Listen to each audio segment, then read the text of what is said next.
Ladies and gentlemen, welcome back to another video. If you enjoyed this video, please go ahead and subscribe.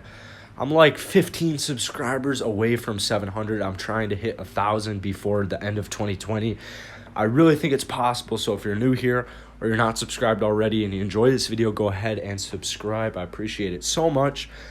But hopping right in today's video, this one might be a little short just because you might even be able to tell from the sound of my voice, but it's kind of a tough day. I got some old OG Gerald Green highlights going on in the back. I hope you guys enjoy that. It's tough, man. Gerald Green was waived today or released. It's something that I'd say all of us Rocket fans kind of, we didn't really want it to happen, obviously, but it was one of those situations where it kind of had to. Now, they could have waived or released somebody else, but if you really think about it, you've got a veteran Gerald Green on the team with a roster spot over younger players. I mean, you got to go with the younger players, especially considering kind of how it looks where the Houston Rockets are headed. And by that, I don't mean a rebuild. I just mean we want to get younger. We want to get more athletic. Gerald Green, unfortunately, as athletic as he is, he's not the youngest dude. So Chris Clemens going down was a huge blow for the team. It pretty much secures him a roster spot. So essentially, the Houston Rockets going into this season, they'll be going with 14 players and then 2 players on two-way contracts.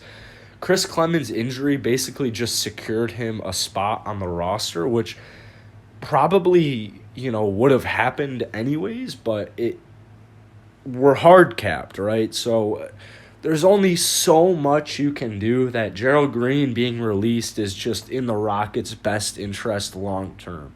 Now, the reason I'm not that upset or I'm not full-on depressed mode is because say James Harden were to stay on the Houston Rockets, or say even James Harden was traded and maybe even the Rockets got better, or the Rockets are still like a top 4 team in the West or hovering right around there, we could always re-sign Gerald Green in the middle of the season. So it's not that big of a deal, but it is a tough blow for us Rockets fans just because, it was Gerald Green's 3rd stint with us.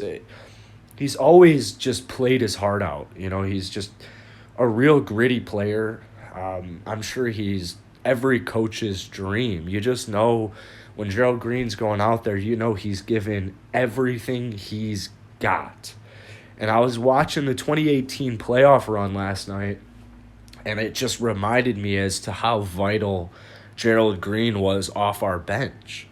Like, yeah, we had Eric Gordon come off the bench as well, but Gerald Green provides that highlight reel. He provides that just mood changer, that momentum shifter, that poster dunk, that 3 straight threes, that three-pointer, and then coast-to-coast poster slam. Like, Gerald Green just provided that for the Houston Rockets. He was so vital coming off the bench, especially in the 2018 playoff run.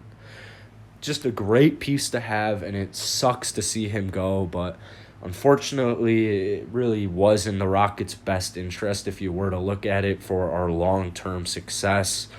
But yeah, that's why I'm not too depressed, because there's always the chance of re-signing. He's been in Houston 3 separate times.